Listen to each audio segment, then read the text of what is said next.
Hey everyone, welcome back to my YouTube channel. Today I'm recording the third video of my warm-up series that is all about skies, and I'm going to show you today how to make different skies. And as you all know that skies plays an important role in any landscape painting.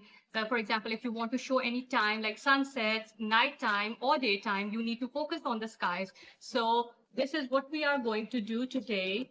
These three different types of skies, you have to follow my techniques and you have to see what colors I'm using in that, and the techniques are almost the same, but you can do your own variations in that. And without wasting any time, let's move on to our tutorial.